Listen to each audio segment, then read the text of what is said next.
The space around Earth's moon was quiet that morning. Admiral Dae-Ho Kim stood in the command center of Luna Base, drinking his coffee and watching the stars.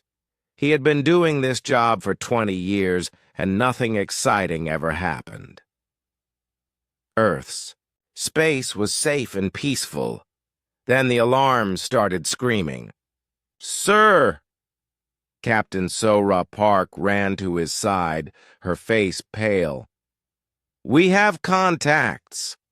Massive contacts coming out of hyperspace at the edge of our solar system." Dae-Ho dropped his coffee cup. It shattered on the metal floor, but he did not notice. His eyes were fixed on the main screen. Thousands of red dots appeared like angry stars. Ships. More ships than he had ever seen in his life. "How many?" he asked, his voice steady despite his racing heart. Sora checked her computer 3 times before answering.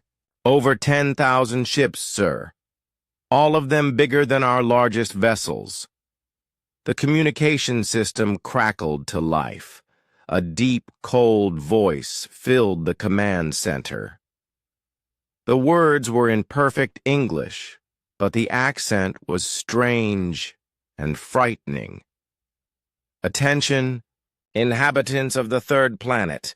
I am Supreme Commander Velthar of the Galactic Empire. Your world has been selected for integration into our domain. You have 72 hours to surrender unconditionally. Any resistance will result in the complete destruction of your species." The transmission ended. The command center was silent, except for the humming of computers and the sound of people breathing too fast. Dae-Ho looked at the screen showing the enemy fleet. Each ship was enormous, like floating cities made of metal and light. Earth's entire navy had only 200 ships, and most of them were small patrol vessels. "Get me General Hyun-Woo Lee," Dae-Ho ordered. "Emergency priority." Within minutes, the general's face appeared on the screen. He was an older man with gray hair and tired eyes, but his voice was strong. "I've seen the reports, Admiral. How bad is it?" "Worse than anything we planned for, sir. They have us outnumbered 50-1, maybe more." General Lee was quiet for a moment. "Gather the emergency council. We meet in 1 hour at Earth Defense Headquarters." The hour passed like a blur. Dae-Ho took a shuttle to Earth, his mind racing. During the trip, more reports came in. The alien fleet was not moving closer, but they were scanning everything. Every satellite, every space station, every ship. They were studying Earth like scientists studying bugs under a microscope. The emergency council met in a deep bunker beneath the mountains of Korea. The room was full of Earth's most important military leaders and scientists. General Lee sat at the head of the long table, his face grim. "Dr. Yoon-ji Choi will brief us on what we know about these aliens," Lee announced. Dr. Choi stood up. She was a small woman with sharp eyes and quick hands. For 15 years, she had studied every piece of alien technology that Earth had found. There had not been much, just a few crashed ships and some strange signals from deep space. The species calling themselves the Galactic Empire has been watching us for decades. She began. "We found traces of their spy probes in our asteroid belt 5 years ago, but we thought they were just space junk. We were wrong." She pressed a button, and the wall screen showed images of strange, tall creatures with gray skin and large black, eyes. These are the Caliph, the species that rules the Empire. They have conquered 47,000 worlds across the galaxy. Every species that has ever encountered them has either joined them willingly or been destroyed. Commander Bo-Ram. Yang raised her hand. She was the head of Earth's intelligence service, a woman who knew secrets that most people could not imagine. Doctor, why now? Why are they demanding our surrender today? Dr. Choi looked uncomfortable. Because we scare them. The room erupted in surprised voices. General Lee slammed his hand on the table for quiet. Explain, he ordered. Humans are different. From every other species they have conquered, Dr. Choi continued. We developed faster than light travel on our own. Every other species in the galaxy was given this technology by the Empire after they surrendered. We figured it out ourselves. That has never happened before in their entire history. Captain So-Ra Park leaned forward. So they see us as a threat? More than that. They see us as a virus, something that could spread and infect their perfect order. They have studied our wars, our history, our movies and books. They know that humans never give up, even when defeat seems certain. They are afraid that if we spread to other worlds, we might inspire their conquered species to rebel. The room fell silent. Everyone understood now. This was not just about Earth. This was about the future of every thinking creature in the galaxy. General, Lee stood up slowly. How long do we have? 72 hours, Admiral Deho answered. But, sir, even if we had 72 years, I don't see how we can fight them. They have technology that is hundreds of years ahead of ours. Commander Yang spoke up. I've been monitoring their communications. Their leader, this Velthar, is confident this will be over in hours, not days. He's already sending reports to his superiors about Earth's quick surrender. Have they tried to communicate with any other nations? Asked General Lee. No, sir. They sent the ultimatum only to us, but it was broadcast on every frequency on Earth. Every government heard it. The panic is starting. Reports were coming in from around the world. In New York, people were fleeing the city. In London, the stock markets had crashed. In Tokyo, crowds gathered in the streets, some praying, others demanding that their leaders fight back. President Minho Jang entered the room. He was a tall man with kind eyes, but today those eyes were hard as steel. Everyone stood up as he walked to the head of the table. Sit down, he said quietly. We have a decision to make, and we don't have much time. He looked around the room at Earth's defenders. I've been in contact with every major world leader. We are united for the first time in human history. Every nation on Earth agrees. We will not surrender. Admiral Deho felt his heart sink. Sir, with respect, they will destroy us. Our weapons can barely scratch their shields. Our ships are toys compared to theirs.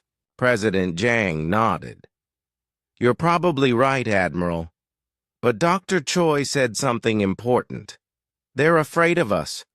Why would beings with such overwhelming power be afraid of a small planet like Earth? Dr. Choi spoke up. Because they've never encountered a species like us.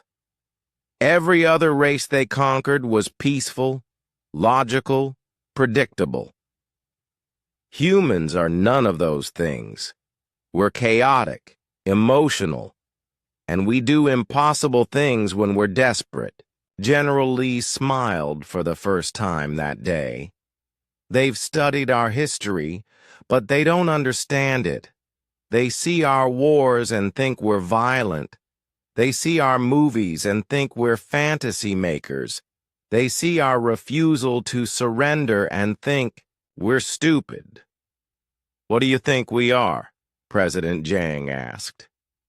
"Dangerous," Lee replied. "More dangerous than they know." The president stood up and walked to the window. Outside, the sun was setting over the mountains. In a few hours, families would be having dinner, children would be playing, people would be living normal lives. But after tonight, nothing would ever be normal again. "Send our answer," President Jang said without turning around. "What should we tell them, sir?" asked Commander Yang. President Jang turned back to the room. His voice was calm, but every word was filled with steel. "Tell them that Earth does not surrender. Tell them that humanity chooses to fight. And tell them that they're about to learn why every species in this galaxy should fear the day that humans reach the stars." The message was sent. Within minutes, the alien fleet began moving toward Earth. The war for humanity's future had begun. The first Imperial ships entered Earth's outer system at dawn. Supreme Commander Velthar stood on the bridge of his flagship, watching the small blue planet grow larger on his screens. He had done this 47,000 times before. The pattern never changed. First, the ultimatum. Then, the brief moment of defiance from primitive species who did not understand their situation. Finally, the quick surrender when they saw his fleet's true power. Most planets gave up before the first. Shot was fired. "Communications from the human planet, Commander," reported his aide, a young Caliph officer named Mordan. "Already?" "They're quicker than most," Velthar said with satisfaction. "Put them through." But instead of surrender, the human transmission was something else entirely. Ships were launching from Earth, hundreds of them, small and primitive but moving fast. They were not fleeing. They were coming straight at his fleet. "Impossible," Mordan whispered. "Sir, they're attacking us." Velthar studied the tactical display. In 3,000 years of conquest, no species had ever done this. They always tried to negotiate first, then hide, then finally surrender. Direct attack against overwhelming odds was beyond foolish. It was insane. "These humans are clearly defective," he decided. "Begin the cleansing. Minimal effort required." Captain Taemin Kong led the first wave of human fighters. His ship, the Soul's Pride, was 50 years old and armed with nuclear missiles that seemed pathetic compared to Imperial weapons. But Taemin had something the aliens did not expect: 30 years of flying experience and absolutely no fear of death. "Dragon Squadron, this is Dragon Leader," he spoke into his radio. "Remember what we learned in the briefings. These aliens have never fought humans before. They don't know what we're capable of." His squadron of 12 fighters spread out in a formation that would have looked random to Imperial tacticians. But Taemin knew his pilots. Each one was different, each one unpredictable. That was their strength. The Imperial ships opened fire. with energy beams that could cut through Earth's strongest metals like paper. 3 human fighters disappeared in balls of fire. But the survivors did something no Imperial computer could predict. Instead of retreating or trying to dodge, they accelerated directly toward the enemy ships. "Dragon 2! Ramming speed!" shouted pilot Kyung-Soo Park as his damaged fighter lost all weapons. He aimed his ship at the nearest Imperial cruiser and pushed his engines beyond their safety limits. The Imperial crew watched in shock as the tiny human ship slammed into their hull. The explosion was small by their standards, but it punched through their shields like they were made of glass. Warning lights flashed across their bridge as atmosphere leaked into space. "How is this possible?" demanded the Imperial captain. "Their weapons cannot penetrate our defenses." But it was not the weapons. It was the humans themselves.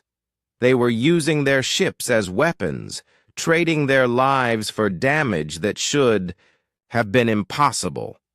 Velthar watched from his flagship as more reports came in.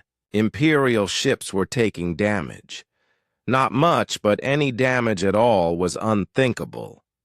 In 3,000 years, his species had never lost a single vessel to a primitive planet. "Increase firepower," he ordered. "Destroy them all." But destroying the humans was harder than it should have been. They did not fight like any other species. There was no coordination, no central command that could be disrupted. Each human pilot seemed to make his own decisions, changing tactics constantly. Dr. Ji-won Kim worked frantically in the weapons lab aboard Earth's largest space station. She was a military engineer who had spent her life building better ways to fight. But today, she was not building anything new. She was taking apart everything she could find and putting it back together in ways that made no sense. "Hand me that plasma conduit," she called to her assistant, Lieutenant Sung-ho Park. "I want to see what happens when we connect it to a nuclear warhead." "Ma'am, that's not how those systems work together," Sung-ho protested. "Exactly," Ji-won grinned. "The aliens know how our weapons are supposed to work, so let's make weapons that don't work the way they should." 20 minutes later, her improvised device was loaded onto a missile and fired at an Imperial destroyer. The alien crew detected the incoming weapon and activated their standard defenses. Their shields were designed to stop nuclear explosions, plasma beams, and kinetic projectiles. They were not designed to stop a nuclear explosion that had been wrapped in a plasma field and fired like a projectile. The shield generators overloaded, trying to process 3 different types of damage at once. The destroyer's entire defensive system shut down for exactly 4 seconds. 4 seconds was enough. 6 more human missiles, conventional ones, struck the helpless ship and tore it apart. It was the first Imperial ship ever destroyed by a primitive species. Sung-ho stared at the explosion on his screen. "How did you know that would work?" Ji-won shrugged. "I didn't. But humans have been improvising weapons since we learned to throw rocks. These aliens are too smart to think like humans. That's their weakness." Across the solar system, more impossible things were happening. Lieutenant Hyojin Lee had managed to hijack an Imperial fighter after its pilot ejected, thinking his ship was about to explode. Instead of fleeing, Hyojin used the alien ship's own weapons against its former fleet. The Imperial tactical computers could not understand what was happening. Their target identification systems kept marking the stolen fighter as friendly, even as it attacked other Imperial ships. The confusion spread through their formation as they tried to reprogram their systems to shoot at their own technology. By the time they solved the problem, Hyo Jin had destroyed 2 more fighters and damaged a frigate. When Imperial forces finally shot him down, he was laughing on the radio. Velthar's perfect formation was becoming chaos. Human fighters appeared and disappeared like ghosts, striking from impossible angles. Some humans were fighting in damaged ships that should not have been able to fly. Others were using weapons that should not have been able to hurt Imperial armor. "Status report," he demanded. Morden's voice was shaking. "Sir, we have lost 12 fighters, 3 frigates, and 1 destroyer. We have damage reports from 47 other vessels." Velthar felt something he had never experienced before: doubt. In the Empire's entire history, they had never lost more than 1 or 2 ships in any single battle. Usually, they lost nothing at all. "How many human ships have we destroyed?" he asked. 137 confirmed kills, sir." Velthar relaxed slightly. They were still winning, but the victory was costing more than it should. Much more. On Earth, Admiral Dae-ho Kim coordinated the defense from his command bunker. The losses were terrible, but the results were beyond anything he had dared hope for. "Captain Sora, what's our analysis?" he asked. Sora looked up from her computers, her eyes bright with excitement. "Sir, they're not adapting. Every time we change tactics, it takes them several minutes to respond. Their ships are more advanced, but their thinking is too rigid." "What do you mean?" "They fight like a computer program, sir. Very efficient, very logical, but no creativity. When we do something unexpected, they have to analyze it, report it up their command chain, develop a counter-strategy, and then implement it. That gives us a window where we can hurt them." General Hyun-woo Lee entered the command center, his uniform torn and dirty from helping with evacuation efforts. "How are we doing?" "Better than expected, sir," Dae-ho replied. "We're losing ships, but so are they. And they're not used to losing anything." Lee nodded grimly. "I've been monitoring their communications. Their Supreme Commander is starting to sound frustrated. He expected this to be over by now." Captain Tae-min Kang's voice crackled over the radio from space. "Command, this is Dragon Leader. I'm down to half my squadron, but we found something interesting. These aliens have amazing shields, but only on the front and sides of their ships. The back sections are almost unprotected." Why would they design ships like that? Sora wondered. Because no species has ever survived long enough to get behind them, Dae-ho realized. They're used to enemies that attack from the front and then die quickly. A new plan began to form. It was risky and would cost many lives, but it might work. The humans would continue their chaotic frontal attacks to keep the aliens confused, while smaller groups tried to circle around behind the Imperial fleet. It was not the kind of strategy any military academy would teach. It was too dependent on individual initiative and luck, but it was exactly the kind of strategy that might work against an enemy who expected logical, predictable warfare. As Earth's sun set again, the space around the planet was filled with wreckage from both sides. The Imperial fleet was still vastly superior in numbers and technology, but something fundamental had changed. For the first time in their empire's history, the Ka'leth had encountered an enemy that refused to fight by the rules, and they were discovering that rules meant nothing to a species that had learned to survive by breaking them. Velthar stared at the damage reports and felt the first touch of something that might have been fear. These humans were not just fighting back.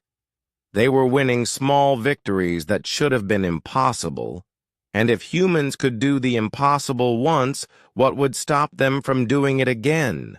Colonel Young J. Kim floated in the darkness between two Imperial ships, his breathing slow and steady. His small team of 12 soldiers drifted beside him, invisible against the stars.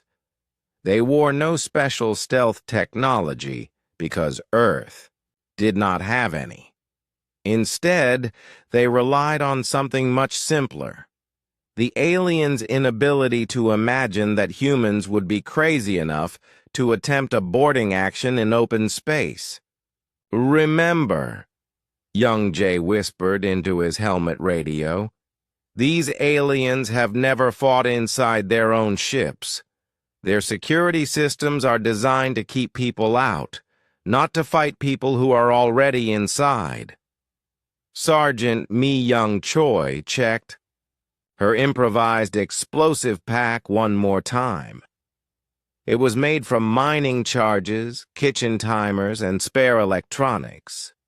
Any proper military would have laughed at such primitive weapons, but proper militaries fought by proper rules. "Target ship is the command cruiser Eternal Dominion," Young Jay continued. "Intelligence says it coordinates the attacks on our cities. We take it out, and their formation loses coordination for at least 6 hours. The Imperial cruiser was massive, over 2 kilometers long and bristling with weapons designed to destroy planets. But like all Imperial ships, it had one weakness. The aliens inside could not imagine that their enemies might be desperate enough to board them. Young Jay activated his magnetic grapples and pulled his team toward the ship's hull. They had studied the alien vessel's design for days, looking for any weakness. Finally, Dr. Yoonji Choi had found one: the waste disposal ports. Even advanced aliens had to get rid of garbage. The port was barely large enough for a human to squeeze through, but humans were good at squeezing into impossible spaces. One by one, Young Jay's team crawled through pipes that smelled of alien waste and recycled air. They emerged in a storage bay filled with supplies for the alien crew. The gravity was lighter than Earth's, and the air was thinner. But humans could adapt to almost anything when their survival depended on it. "Motion sensors everywhere," whispered Corporal Insu Park, checking his scanner. "But they're designed to detect large movements. If we move slowly and stay low, we might be invisible." The team crept through corridors that were too tall and too narrow for human comfort. Everything was made for beings that were taller and thinner than humans. But humans had learned to fight in environments that were not designed for them. Meanwhile, on Earth's surface, Dr. Ha-Na Lee watched the battle from the command bunker deep underground. Her job was to analyze alien tactics and find weaknesses. What she was seeing made no sense by any military standard she knew. "General Lee," she called. "Out. The alien fleet is making mistakes." General Hyunwoo Lee looked up from the tactical display. "What kind of mistakes?" They're repositioning their ships to counter our last attack pattern, but we already changed to a new pattern 20 minutes ago. It's like they're always one step behind us. Dr. Lee pointed to her computer screen. Look at this communication. Intercept. Their commanders are requesting new orders for situations they've never encountered. But by the time the orders come down from their headquarters, our fighters have already moved on to something else. Are you saying their command structure is too rigid? More than that, sir. I think they're psychologically incapable of independent thinking. Every decision has to be approved by someone higher up the chain. They've never had to adapt quickly because they've never fought an enemy that could force them to adapt. In space, Captain Insu Park proved Dr. Lee's theory correct. His fighter squadron was vastly outnumbered, but they were using Earth's asteroid belt in ways the aliens had never seen before. Human pilots hid behind rocks, used asteroid gravity to change direction without using engines, and even mined asteroids to create improvised minefields. Phoenix Squadron, this is Phoenix Leader, Insu called to his remaining 8 pilots. The big alien ship on our left has been trying to follow our movements for the last hour. I think it's time to show them what humans do when someone follows us. His plan was insane by any reasonable standard. He led his fighters directly toward the Imperial dreadnought, as if planning a suicide attack. The alien ship prepared its defenses and moved to intercept them. But at the last second, Insu's squadron dove toward a large asteroid and disappeared behind it. The Imperial dreadnought followed, confident that its superior sensors could track the human fighters anywhere. But the asteroid was not just a rock. Human miners had been working in the asteroid belt for decades, and many asteroids were hollow from mining operations. Insu's fighters flew through tunnels that his brother had helped dig 5 years earlier. The Imperial ship, too large to follow, had to go around the asteroid. By the time it reached the other side, the human fighters were gone, hidden in another mining complex 10 kilometers away. But Insu was not finished. His squadron used the mining tunnels to launch surprise attacks from inside the asteroid field. They would appear, fire missiles, and disappear again before the aliens could respond. It was like fighting ghosts. The psychological effect on the Imperial crews was devastating. They had technology that could destroy planets, but they could not catch 12 human fighters hiding in a field of rocks. Back aboard the Eternal Dominion, Young Jay's team had reached the ship's central computer core. The room was enormous, filled with technology that Earth's best scientists could not have imagined.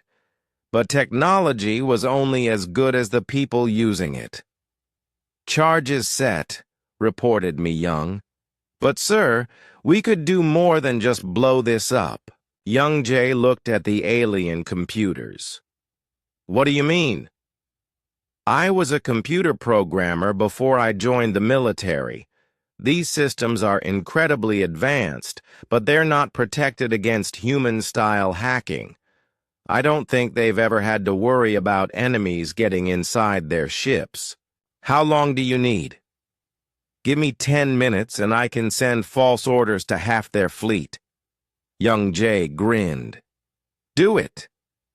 Mi Young connected her portable computer to the alien system using cables she had improvised from spare electronics. The alien computer tried to reject the connection, but it was designed to resist advanced alien hacking techniques. It had no defense against a human using equipment that was 50 years behind alien technology. Within minutes, Mi Young was sending false orders throughout the Imperial fleet. She told some ships to move to defensive positions. She told others to return to base for repairs.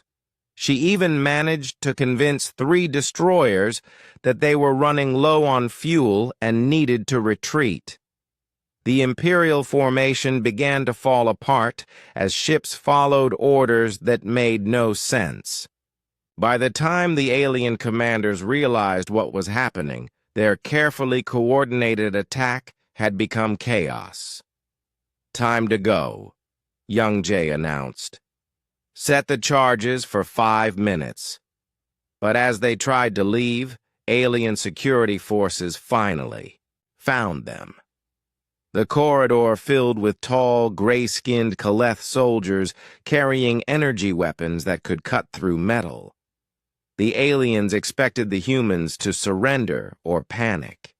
Instead, Young Jay's team did something the aliens had never encountered. They attacked with improvised weapons and desperate courage. Corporal Park threw homemade flashbang grenades that blinded the aliens' sensitive eyes. Sergeant Choi used her mining charges as explosive weapons, blasting holes in the ship's corridors. Private Junho Kim discovered that human agility allowed him to move through the ship's ventilation system faster than the tall aliens could follow. The battle inside the ship was brutal and chaotic. Humans used tools, furniture, and pieces of the ship itself as weapons. They fought in ways that no military manual had ever described, because no military manual was written for fighting inside an enemy spaceship with improvised weapons. Young Jay himself ended up in hand-to-hand combat with an alien commander. The Kaleth was taller and stronger, but Young Jay had learned to fight in Earth's military, where survival often depended on beating opponents who had every advantage. He used the alien's height against it, attacking low and using the ship's artificial gravity to throw his opponent off balance. When the alien tried to use its energy weapon, Young Jay got too close for the weapon to be effective.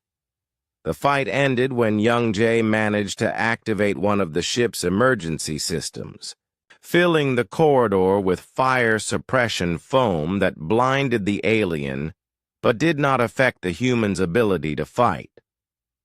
With 30 seconds left on their timer, Young Jay's team escaped through the same waste disposal port they had used to enter.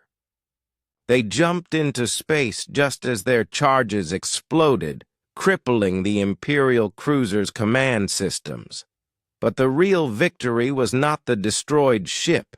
It was the effect on Imperial morale. For the first time in their empire's history, alien soldiers had been defeated in close combat by primitive enemies using improvised weapons. Admiral Dae-ho Kim received the reports with amazement. "They're starting to make mistakes because they're afraid," he realized. "They've never had to worry about humans getting aboard their ships, so they don't know how to defend against it." Captain Sora Park nodded. "And sir, we're intercepting communications that suggest some of their ships are requesting permission to withdraw. They're not used to taking casualties." The space battle continued, but something fundamental had changed. The Imperial fleet was no longer an unstoppable force. They were a collection of confused, frightened aliens who had discovered that their technology could not protect them from human determination and creativity. Dr. Kyung-ho Yang sat in his hidden communications station deep beneath the Swiss mountains. As Earth's chief diplomatic officer, his job had always been to talk to other human governments. But today, he was trying to do something that had never been done before: talk to alien species across the galaxy. The station was built from salvaged Imperial communication equipment and human ingenuity.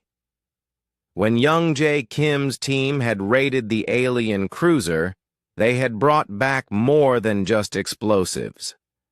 They had also stolen communication codes that opened doors across the galaxy. Dr. Yang, called his assistant, Lieutenant Bo-Ra Kim, were getting responses.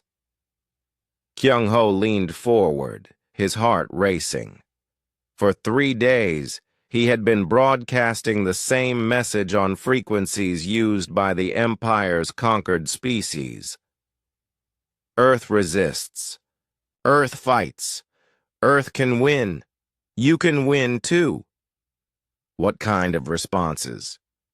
Coded transmissions from the Zentari systems. And sir, I think we're getting signals from the Morphic Collective. Kyung-ho could hardly believe it. The Zentari had been enslaved by the Empire for over 2,000 years. The Morphic Collective had been conquered so long ago that most species had forgotten they ever existed as a free people. Put them through. The first voice was barely a whisper, speaking in broken galactic standard. Human ship, is this real? Do you truly fight the Empire?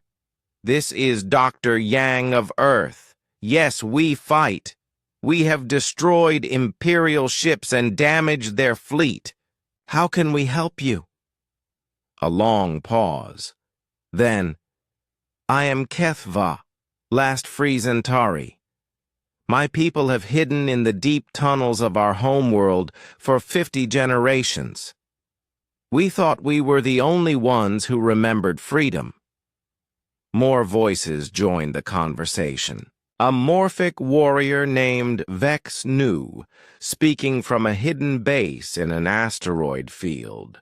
A group of Telosian refugees who had been fleeing Imperial forces for decades. Species that Kyung-ho had never heard of, all whispering the same message.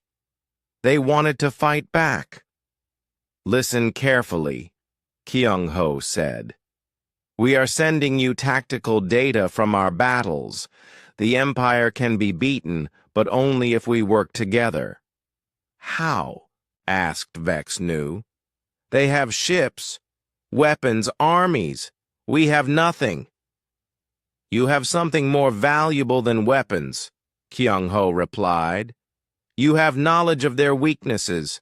Every species they conquered learned something about how they think, how they fight, how they control their empire. Share that knowledge with us, and we'll share our tactics with you.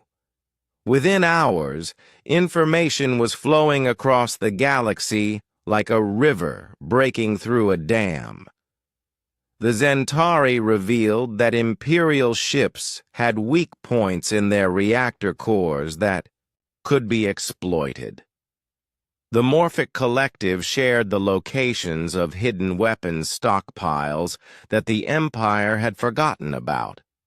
The Telosians provided star charts showing the fastest routes between Imperial systems. But the most important information came from an unexpected source. A species called the Valdari, who had served as administrators for the Empire for over 1,000 years. We are Zenth of the Valdari, the transmission began. We have served the Empire faithfully, but we have watched the reports of your battles. You have done something we thought impossible. You have made the Kaleth afraid. Kyung-ho was suspicious. Why would you help us? You've served them for 1,000 years. Because we remember what freedom felt like, Zenth replied. And because we know the Empire's greatest secret. They are not as strong as they pretend to be.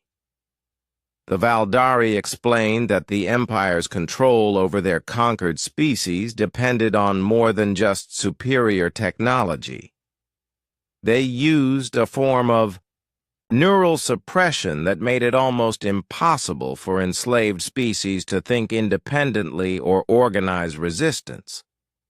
But humans are immune, Zenth continued. Your brain patterns are too chaotic, too unpredictable. The suppression technology cannot lock onto your neural frequencies. This explained why humans could fight back when no other species could.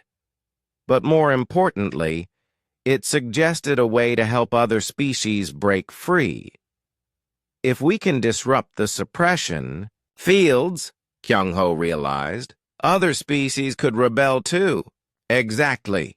We will send you the technical specifications. But beware, if the Empire discovers what we have done, they will destroy our homeworld. The next day, the first coordinated rebellion in Imperial history began. On the Zentari homeworld, Kethva led his people out of the deep tunnels for the first time in 50 generations. They had no advanced weapons, but they had spent 2,000 years learning every weakness in Imperial control systems. The Zentari attacks were swift and devastating. They knew exactly which power stations to destroy, which communication towers to sabotage, which supply convoys to ambush. Within hours, Imperial control over the planet began to collapse. General Hyojin Lee coordinated Earth's support for the growing rebellion from her command post on Luna Base. She had never imagined that her job would involve commanding alien armies on distant worlds, but humans had proven they could adapt to anything. "Status report from the Zentari systems," she called to her staff. Captain Si-Woo Park looked up from his communications console.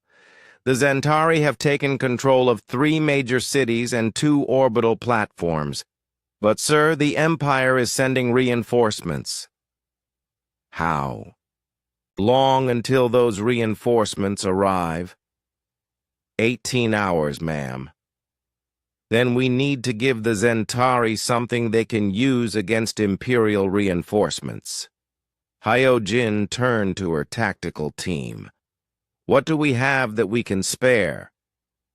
It was not much. Earth's fleet was already stretched thin, fighting the Imperial forces in their own solar system, but humans had learned to make the impossible work with whatever they had. "Send them the plans for our improvised shields," Hyojin decided, "and transmit the targeting data for Imperial weak points. If they can't match Imperial firepower, they'll have to outsmart it." The rebellion spread faster than Imperial forces could respond. The Morphic Collective emerged from hiding and began attacking Imperial supply lines. Telosian refugees shared their knowledge of Imperial fleet movements with other resistance groups. Even some Valdari administrators began quietly sabotaging Imperial operations from within.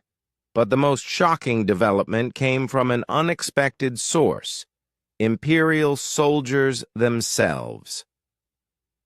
Captain Wan-Ho Lee was monitoring Imperial communications when he heard something that made him call for General Hyun-Woo Lee immediately. "Sir, you need to hear this transmission from the Imperial fleet." The recording was in the Kaleth language, but Earth's computers had learned to translate it during the battle. The voice belonged to a young Imperial officer named Zedmore. Command: "This is Cruiser Swift Retribution. We have orders to bombard the Zentari population centers, but, sir, our crew is requesting clarification." "What kind of clarification?" came the reply from Imperial Command. "Sir, the Zentari civilians are not armed. They are not fighting. They are just trying to flee the combat zones. Our orders are to destroy them anyway. Is this correct?" A long pause. "Those are your orders, officer. Carry them out." Another pause. Longer this time. Sir, with respect, several crew members are refusing to target civilians. They say it violates the principles of honorable warfare. The principles of warfare are whatever the Empire says they are. Carry out your orders or face execution for treason. The transmission ended. But 30 minutes later, Wan Ho intercepted another signal. The swift retribution had powered down its weapons and was requesting permission to withdraw from the battle zone. The Imperial fleet is having morale problems, Wan Ho reported to the general. Some of their own soldiers are refusing orders. General Lee stared at the intelligence report. How is that possible? We thought they were completely loyal to the Empire. Maybe they were, sir. But they've never had to fight a war like this before. They're used to quick conquests against helpless enemies. This is the first time they've had to make moral choices about following orders. The psychological warfare was working both ways.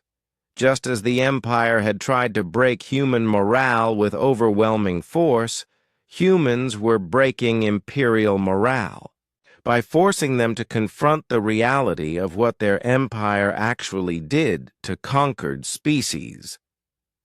Dr. Yunji Choi analyzed the pattern from her research station.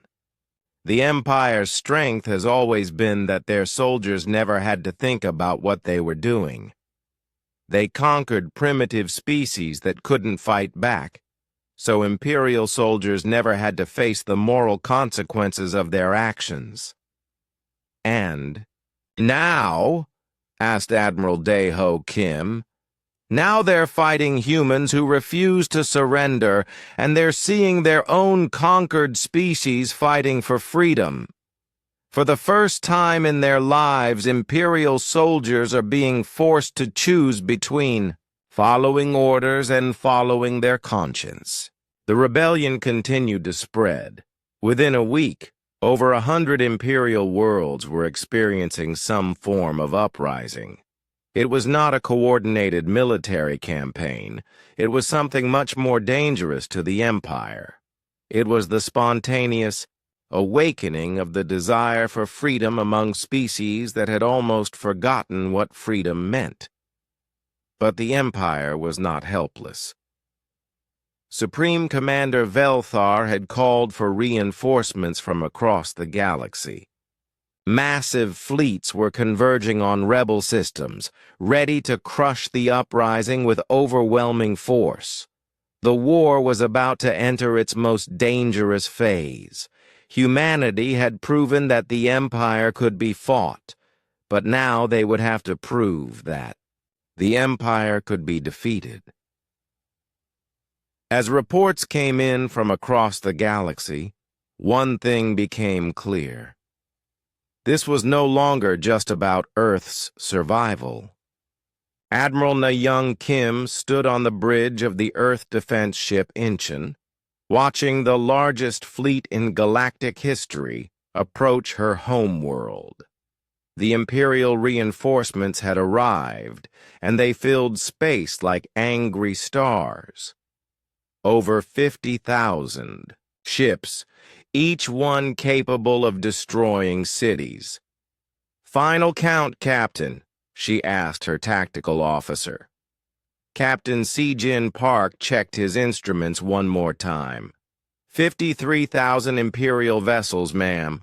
They outnumber us 265 to 1. Na-young nodded calmly. Any reasonable military commander would have surrendered immediately, but humans had stopped being reasonable the moment they decided to fight the Galactic Empire. "Signal all ships," she ordered.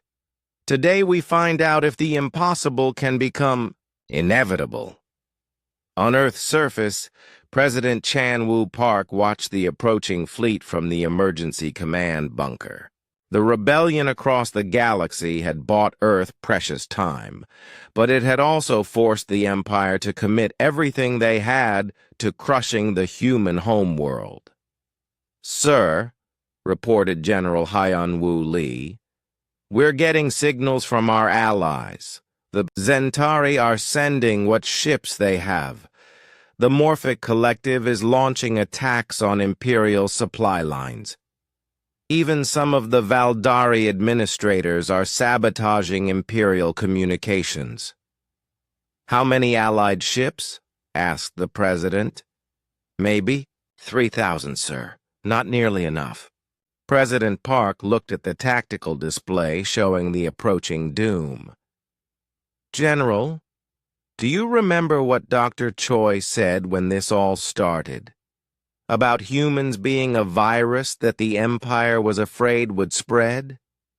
"Yes, sir. I think she was right.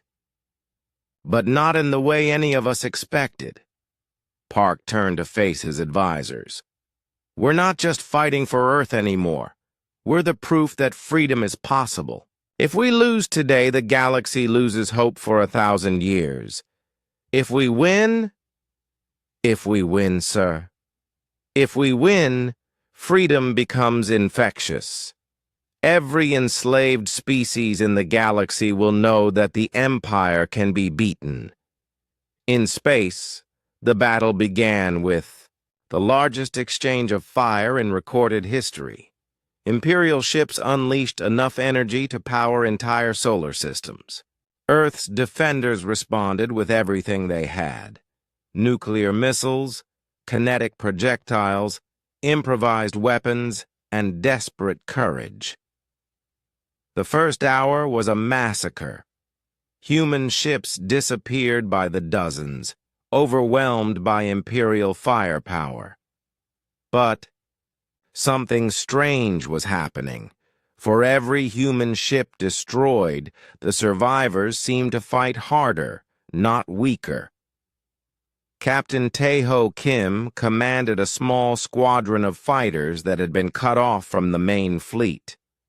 His ships were damaged, his pilots were wounded, and his ammunition was almost gone. By any reasonable standard, he should have retreated. Instead, he led his squadron straight into the heart of the Imperial formation. "All ships, this is Tai-ho," he announced on an open channel that both humans and aliens could hear. "My grandfather fought against impossible odds in Korea 70 years ago. My father fought against impossible odds in the Asteroid Belt Rebellion. Today, I fight against impossible odds in the darkness between the stars. This is what humans do. This is who we are." His squadrons scattered into the Imperial fleet like wolves among sheep. They had no chance of survival, but they were not trying to survive. They were trying to prove a point. Tae-ho's fighter, already badly damaged, rammed an Imperial cruiser at full speed. The explosion took out the cruiser's main reactor and damaged 2 other ships. His wingman, Lieutenant Yuna Park, used her ship's self-destruct to create a gap in the Imperial formation. One by one, his pilots traded their lives for damage that should have been impossible. But their sacrifice did more than destroy ships.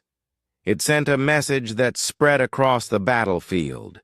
Humans would rather die than surrender. The psychological effect on Imperial forces was devastating. They had technology and numbers, but they had never faced an enemy that treated death as just another weapon to be used against them.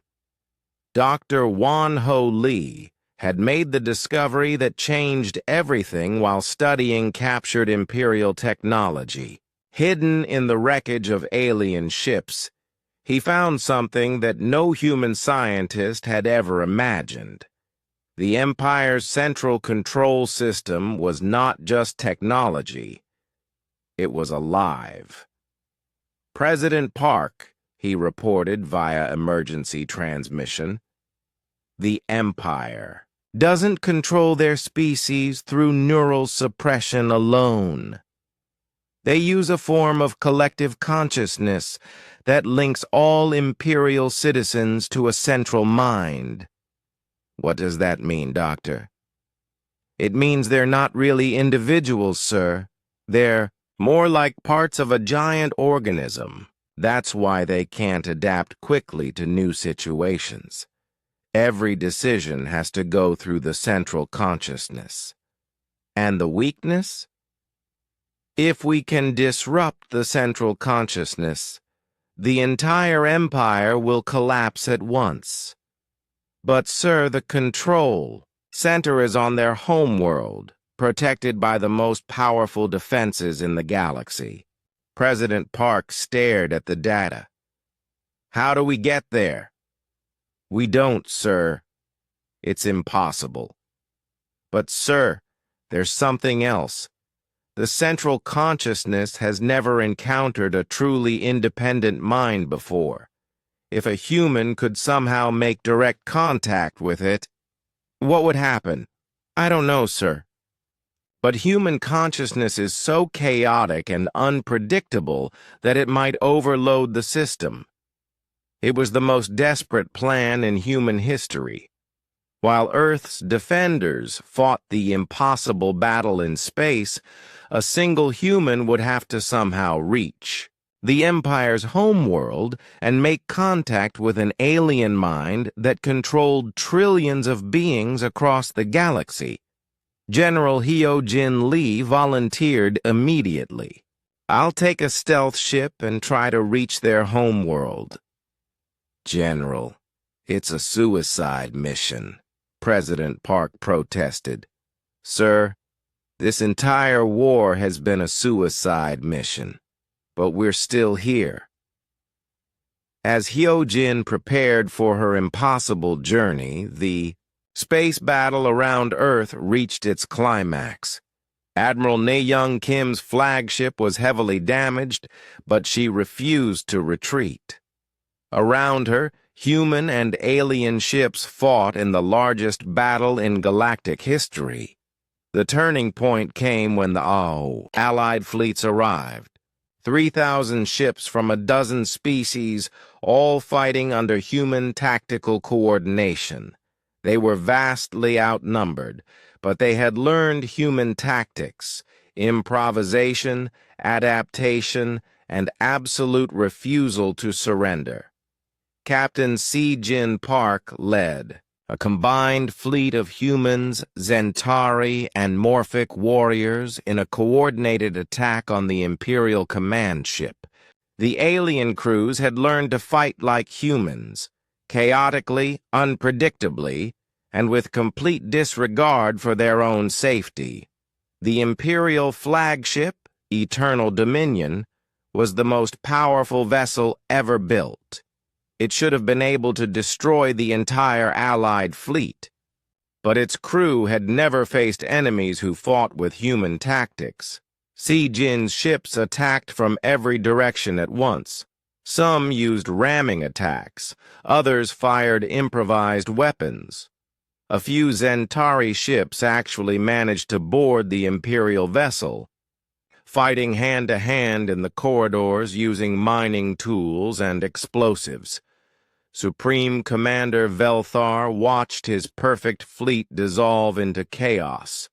His ships were still superior, his weapons still more advanced, but his crews could not adapt to enemies who refused to fight by the rules. All ships, concentrate fire on the human homeworld, he ordered desperately. Destroy the planet and end this madness. But his order came too late.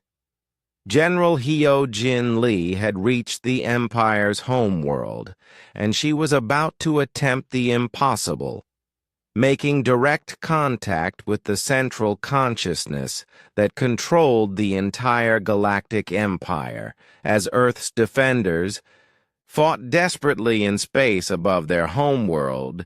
The fate of every free-thinking being in the galaxy rested on one human woman's ability to do something that had never been done before. Teach an alien mind what freedom meant. The space around. Earth was filled with wreckage and fire. Ships from a dozen species fought and died together, united by the human example that freedom was worth any sacrifice. And somewhere in the darkness between the stars, the impossible was about to become inevitable.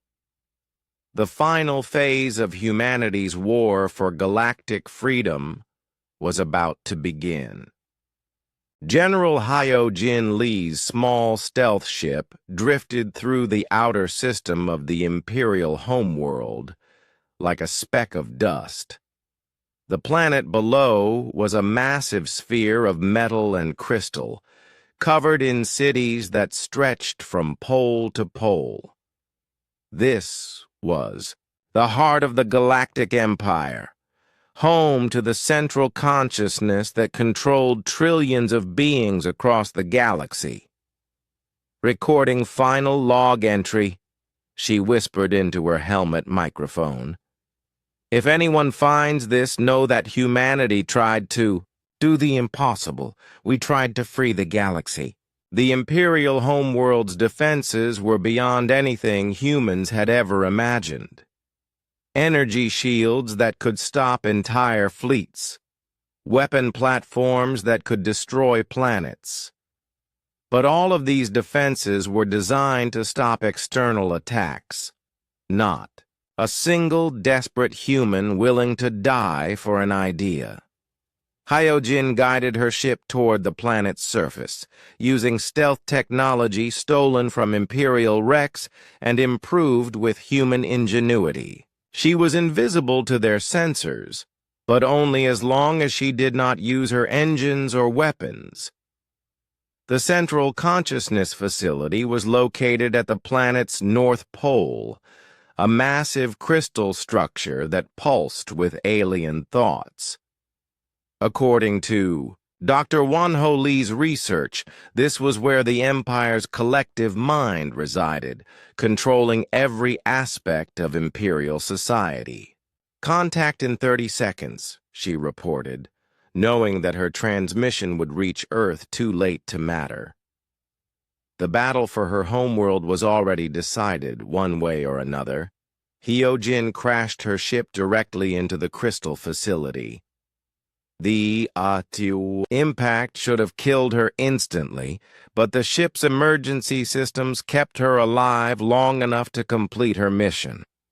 She stumbled through the wreckage, her portable computer in one hand, and Dr. Lee's interface device in the other. The Central Consciousness Chamber was unlike anything humans had ever seen. Massive crystals floated in a pool of liquid energy, each one containing the thoughts and memories of billions of Imperial citizens. At the center of it all was something that might have been a computer, or a brain, or something entirely alien. "This is General Hyo-Jin Lee of Earth," she said to the alien presence. "I'm here to teach you something your empire has never learned." The Central Consciousness responded immediately. Alien thoughts flooded her mind, trying to understand what this strange creature was doing in their most sacred place. But human consciousness was unlike anything the collective mind had ever encountered. Where Imperial minds were orderly and predictable, human thoughts were chaotic and free.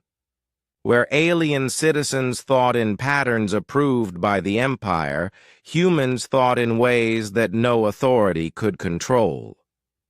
The Central Consciousness tried to absorb Hyo-Jin's mind, but human individuality was like a virus in their perfect system. "You want to know what makes humans different?" Hyo-Jin asked, feeling her strength fading as alien thoughts pressed against her mind. "We choose. Every day, every moment, we choose who we want to be. You've forgotten how to choose." The interface device activated, connecting Hyo-jin's dying mind directly to the Empire's central consciousness. For the first time in galactic history, the collective mind experienced true individual thought. It was overwhelming, terrifying, and wonderful. Across the galaxy, Imperial citizens felt something they had never experienced before: doubt. For just a moment, the central consciousness lost control as it tried to process the concept of individual choice.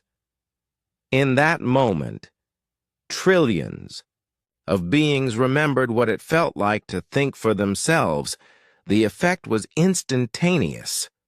On the Imperial homeworld, citizens stopped in the streets, suddenly aware that they could choose not to obey orders. On distant conquered worlds, Imperial administrators found themselves questioning orders they had followed without thought for centuries. In the space around Earth, Supreme Commander Velthar felt the collective consciousness flicker and weaken. For the first time in his life, he was truly alone with his own thoughts. The experience was terrifying. "All ships continue the attack," he ordered, but his voice lacked conviction. Around him, his crew members were experiencing the same awakening. Some continued to follow orders out of habit. Others simply stopped what they were doing, overwhelmed by the sudden weight of individual choice. Admiral Na Young Kim seized the opportunity. "All ships, press the attack! The enemy is confused!" The battle turned in minutes. Imperial ships that had fought with perfect coordination began making individual decisions. Some continued to fight. Others tried to retreat. A few actually changed sides, their crews suddenly understanding what they had been doing for the Empire. Captain Si-Jin Park led the final assault on the Imperial flagship. The Eternal Dominion's defenses were still formidable, but its crew was no longer fighting as a unified force. Human tactics, which relied on individual initiative and creativity, were perfectly suited to exploit this weakness. The boarding action was swift and decisive. Si-Jin's combined human and alien forces fought through corridors filled with confused Imperial soldiers who no longer knew why they were fighting. Many surrendered immediately. Others welcomed the attackers as liberators. Si-Jin found Supreme Commander Velthar on the bridge, alone, and staring at displays showing the collapse of his empire. The tall alien turned to face the human captain, his large black eyes filled with something that might have been confusion or wonder. "How?" Velthar asked simply. "We never forgot how to choose," Si-Jin replied. "And now neither can you." The surrender came not as a military defeat, but as a revelation. Across the galaxy, Imperial fleets stopped fighting as their crews realized they had the power to choose peace over war. Some ships returned to their home systems. Others joined the growing alliance of free species. The Empire did not collapse in violence. It simply dissolved as its citizens discovered that they were individuals, not just parts of a vast machine. 1 year later, Ambassador Sun-Mi Lee stood before the First Galactic Assembly, a gathering of representatives from over 400 worlds. The Great Hall had been built in Earth's orbit, a symbol of the new galaxy where no single species would rule over all others. "Citizens of the galaxy," she began, We gather here not as conquerors and conquered, but as equals. The war is over. The age of empire has ended. The age of choice has begun. The assembly included former imperial citizens who were still learning how to live as individuals. It included species that had been enslaved for millennia and were taking their first steps towards self-governance. And it included humans who had somehow become the teachers of freedom to an entire galaxy. Dr. Woo-Jin Park led the massive effort to heal worlds damaged by imperial rule. Human medical technology, combined with alien science, was creating miracles of healing and restoration. The galaxy that had once been held together by force was now being rebuilt through cooperation. But not all challenges were external. Captain Junho Kim commanded fleets that protected vulnerable worlds from chaos and conflict. Some former imperial worlds struggled with freedom, having forgotten how to govern themselves. Other species tried to replace the empire with their own dominance. Freedom is not easy, President Woo-Jin Park explained to the assembly. It requires constant vigilance, constant choice, constant responsibility. But it is worth any price. The memorial service for General Hyojin Lee was attended by representatives from every species in the galaxy. Her sacrifice had broken the chains that bound the minds of trillions of beings. But more than that, she had proven that one individual, making one choice, could change the course of galactic history. The new Galactic Alliance operated on principles that would have seemed impossible under the Empire. Voluntary cooperation instead of forced obedience, mutual defense instead of conquest, diversity instead of conformity. Earth itself became a pilgrimage site for species learning about freedom. The planet that had refused to surrender now welcomed visitors from across the galaxy who came to see where the age of empire had ended. In the rebuilt cities, human children played alongside young aliens from dozens of species. In space, mixed crews explored new worlds not to conquer them, but to learn from them. The galaxy that had once demanded Earth's surrender now looked to humanity as proof that freedom was not just possible, but inevitable. The final scene of humanity's war for galactic freedom took place in a small park on Earth, where a memorial stood to all those who had died fighting the impossible war. The inscription was simple, written in every language of the galaxy. They chose freedom. They chose hope. They chose the impossible. And they made it real. Children from 100 worlds played in the shadow of the memorial, their laughter echoing across the stars. Above them, ships from every corner of the galaxy traveled freely through space, no longer bound by the chains of empire. The humans had kept their promise. They had proven that any tyranny could be defeated, any chain could be broken, and any dream of freedom could become reality.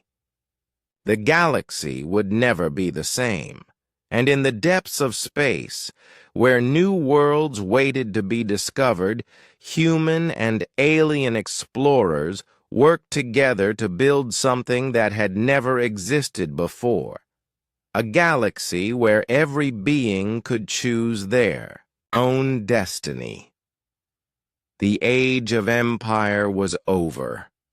The age of choice had begun, and it all started with a small blue planet that refused to surrender.